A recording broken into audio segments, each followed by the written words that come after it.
Hi ಎಲ್ಲರಿಗೂ ನಮಸ್ತೆ. ನಮ್ಮ ಕಲೆ ಯೂಟ್ಯೂಬ್ ಚಾನಲ್ಗೆ ಸ್ವಾಗತ. ಬನ್ನಿ ನಾವಿವತ್ತು ಚಿತ್ರದುರ್ಗಕ್ಕೆ ಹೋಗೋಣ. ಹೋಗುವಾಗ ವಿಂಡ್ ಎನರ್ಜಿ ಫ್ಯಾನ್ಗಳು ಕಂಡು ನಾವು ಚಿಕ್ಕ ಹುಡುಗರಾಗಿದ್ದಾಗ ಈ ಫ್ಯಾನ್ ಯಾವ ಥರ ಜೋಡಿಸ್ತಾರೆ ಅನ್ನೋದೇ ಒಂದು ಕುತೂಹಲ ಇತ್ತು. ಇವಾಗ ಎಲ್ಲ ವಿಡಿಯೋ ನೋಡಿ ಆದಮೇಲೆ ಗೊತ್ತಾಯಿತು. ಒಂದು ಮುಖ್ಯವಾದ ವಿಶೇಷ ಕಾರ್ಯಕ್ರಮಕ್ಕೆ ಹೋಗ್ತಾ ಇದ್ವಿ. ನೋಡ್ತಾ ಇರ್ಬೋದು, ಪೊಲೀಸ್ ತರಬೇತಿ ಶಾಲೆ ಚಿತ್ರದುರ್ಗದಲ್ಲಿ ಐಮಂಗಳಕ್ಕೆ ಬಂದಿದ್ದೀವಿ. ಪೊಲೀಸ್ ತರಬೇತಿ ಶಾಲೆಗೆ ಯಾಕೆ ಬಂದಿದ್ದೀವಿ ಅಂದರೆ, ಇಲ್ಲಿ ಒಬ್ಬರು ಅಣ್ಣ ಅಂದರೆ ಪರಿಚಯದವರು, ಅವ್ರಿಗೆ PC ಆಗಿತ್ತು. ಅವ್ರದ್ದು ಟ್ರೈನಿಂಗ್ ಎಲ್ಲ ಮುಗಿದ್ಮೇಲೆ ನಿರ್ಗಮನ ಪಥಸಂಚಲನ ಅಂದರೆ ಪೆರೇಡ್ ಎಲ್ಲ ಮಾಡ್ತಾರೆ, ಅದಕ್ಕೋಸ್ಕರ ನೋಡೋಣ ಅಂತ ಬಂದಿದ್ದು. ನಾವು ಬರೋದಲ್ಲೇ ಆಲ್ರೆಡಿ ಲೇಟ್ ಆಗಿದ್ದರಿಂದ ಆಲ್ರೆಡಿ ಪೆರೇಡ್ ಎಲ್ಲ ಮುಗ್ದಿತ್ತು. ಈಗ ಅಣ್ಣಂಗೆ ವಿಶ್ ಮಾಡೋಗೋಣ ಅಂತ ಬಂದಿದ್ದೀವಿ. ನೋಡಿ ಬರ್ತಾವ್ರಲ್ಲ, ಇವರೇ ಅಣ್ಣ. ಒಂದು ಗೌರ್ಮೆಂಟ್ ಜಾಬ್ ತಗೊಂಡು ಅದರಲ್ಲಿ ತಂದೆ ತಾಯಿಗೆ ಒಂದು ಸನ್ಮಾನ ಕಾರ್ಯಕ್ರಮದ ಥರನೇ ಇರುತ್ತೆ ಇದೆಲ್ಲ ಫಂಕ್ಷನ್ಸು. ಅವ್ರ ಜೊತೆ ಫೋಟೋ ತಕ್ಕೊಳ್ಳೋದು ಒಂದು ಹೆಮ್ಮೆ ಥರ. ಯಾರೇ ಆಗಿರಲಿ, ಒಂದು ಫ್ಯಾಮಿಲಿಲಿ ಒಬ್ಬರು ಗೌರ್ಮೆಂಟ್ ಜಾಬಲ್ಲಿದ್ದಾರೆ ಅಂದರೆ ಅವರಿಗೆ ತುಂಬ ಖುಷಿಯಾಗುತ್ತೆ.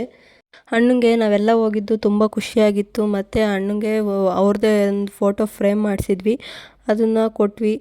ಅವರಂತೂ ತುಂಬ ಖುಷಿಪಟ್ಟರು. ನಾವೆಲ್ಲ ಹೋಗಿದ್ದಂತೂ ಇನ್ನೂ ಖುಷಿಯಾಗಿತ್ತು.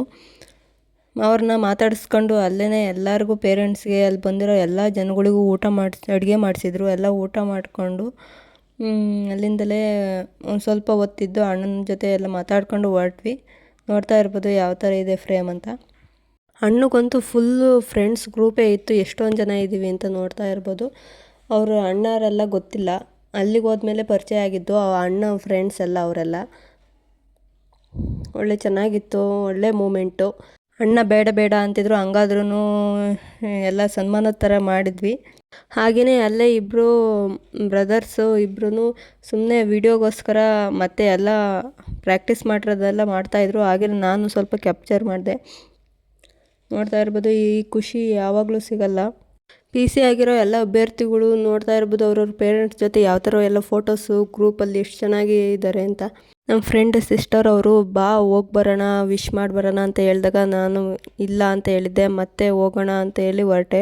ಏನಾರ ಬರ್ತಿಲ್ಲ ಅಂದರೆ ಎಷ್ಟು ಮಿಸ್ ಮಾಡ್ಕೊತಾ ಇದ್ದೆ ಅಂತ ಅನ್ನಿಸ್ತಿತ್ತು. ನೋಡ್ತಾ ಇರ್ಬೋದು ಯಾವ ಥರ ಎಲ್ಲ ಅಲ್ಲೆಲ್ಲ ಫುಲ್ಲು ಯಾವ ಥರ ರಂಗೋಲಿ ಎಲ್ಲ ಬಿಟ್ಟು, ಅದು ನಾವಿನ್ನೂ ಪೆರೇಡ್ಗೆ ಮುಂಚೆ ಬರಬೇಕಾಗಿತ್ತು ಅನ್ನಿಸ್ತಿತ್ತು. ಅಲ್ಲಿ ಲೇಟ್ ಮಾಡಿದ್ದಕ್ಕೆಲ್ಲ ಪೆರೇಡೆಲ್ಲ ಮುಗ್ದಿತ್ತು. ನೋಡ್ತಾ ಇರ್ಬೋದು ಎಷ್ಟು ಜನ ಬಂದಿದ್ದಾರೆ ಅಂತ. ಅವ್ರಿಗೆ ವಿಶ್ ಮಾಡೋಕ್ಕೆ ಅವ್ರ ಫ್ಯಾಮಿಲಿನೇ ಎಲ್ಲ ಸಮೇತ ಬಂದಿದ್ದಾರೆ. ತುಂಬ ಖುಷಿ ಆಯಿತು ನನಗಂತೂ. ಅಲ್ಲೇ ಸ್ವಲ್ಪ ಹೊತ್ತಿದ್ವಿ, ಅಣ್ಣನೆಲ್ಲ ಮಾತಾಡಿಸಿದ್ವಿ, ಅವ್ರ ಫ್ಯಾಮಿಲಿನೆಲ್ಲ ಮಾತಾಡಿಸಿದ್ವಿ. ಎಲ್ಲ ನೋಡಿಕೊಂಡು ಆ ವೈಬ್ಸ್ ಒಂಥರ ಚೆನ್ನಾಗಿತ್ತು. ಆಯಿತು, ನಾವು ಯಾವಾಗ ಆಗೋಣ ಅಂತ ಮನಸ್ಸಲ್ಲಿ ಅಂದ್ಕೊಂಡು ಹೊರಟ್ವಿ. ಅಲ್ಲಿಂದ ಹೊರಟ ಮೇಲೆ ಚಿತ್ರದುರ್ಗದ ಬಂದಮೇಲೆ ಚಿತ್ರದುರ್ಗ ಕೋಟೆ ನೋಡಲಿಲ್ಲ ಅಂದರೆ ಹೇಗೆ ಅಂತ ಹೇಳಿ ಕೋಟೆ ನೋಡೋಣ ಅಂತ ಬಂದ್ವಿ. ಅಲ್ಲಂತೂ ಸಖತ್ತು ಜನ ಇತ್ತು. ಮತ್ತು ಅಲ್ಲಿ ಈ ಟೈಮು ಅಂದರೆ ನವಂಬರ್ ಡಿಸೆಂಬರ್ ಟೈಮಲ್ಲೆಲ್ಲ ಸ್ಕೂಲಲ್ಲೆಲ್ಲ ಟ್ರಿಪ್ ಆಗ್ತಿರ್ತಾರೆ. ಮತ್ತು ಅಲ್ಲೇ ಪೆರೇಡಿಗೆ ಬಂದಂಥ ಎಲ್ಲ ಪೇರೆಂಟ್ಸ್ಗಳು ಸಹ ಇಲ್ಲಿ ಬಂದಮೇಲೆ ಚಿತ್ರದುರ್ಗ ಕೋಟೆ ನೋಡ್ದಂಗೆ ಹೋಗೋಕ್ಕಾಗಲ್ಲ ಅಂತ ಎಲ್ಲರೂ ಸಹ ಫುಲ್ಲು ಜನ ಅಂದರೆ ಜನ ಆಗಿತ್ತು. ಹಾಗಾಗಿ ನಾವು ಟಿಕೆಟ್ ತಗೊಳಕ್ಕೂ ಸಹ ಜಾಗ ಇರಲಿಲ್ಲ. ನೆಕ್ಸ್ಟ್ ಟೈಮ್ ಬಂದಾಗ ನೋಡೋಣ ಅಂತೇಳಿ ಬಂದ್ವಿ.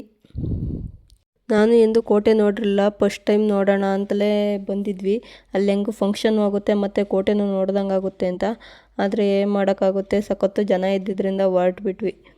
ನೆಕ್ಸ್ಟ್ ಟೈಮ್ ಬಂದಾಗಂತೂ ಫುಲ್ ಕೋಟೆ ಅದು ಬೆಟ್ಟ ಎಲ್ಲ ಹತ್ತಬೇಕು ಅಂತ ಮನಸ್ಸಲ್ಲಿ ಅಂದ್ಕೊಂಡು ಆಯಿತು ಬಾಯ್ ಬಾಯ್ ಅಂತ ಹೇಳಿ ಚಿತ್ರದುರ್ಗ ಕೋಟೆಗೆ ಹೊರಟೇ ಬಿಟ್ವಿ. ಬಾಯ್. ಎಲ್ಲರಿಗೂ ಥ್ಯಾಂಕ್ ಯು ಅಂತ ಹೇಳ್ತಾ, ನಮ್ಮ ಕಲೆ ಯೂಟ್ಯೂಬ್ ಚಾನಲ್ಗೆ ಸಬ್ಸ್ಕ್ರೈಬ್ ಮಾಡಿ ಮತ್ತು ಶೇರ್ ಮಾಡಿ ಸಪೋರ್ಟ್ ಮಾಡಿ ಅಂತ ಹೇಳ್ತಾ ಥ್ಯಾಂಕ್ ಯು ಫ್ರೆಂಡ್ಸ್. ಬಾಯ್.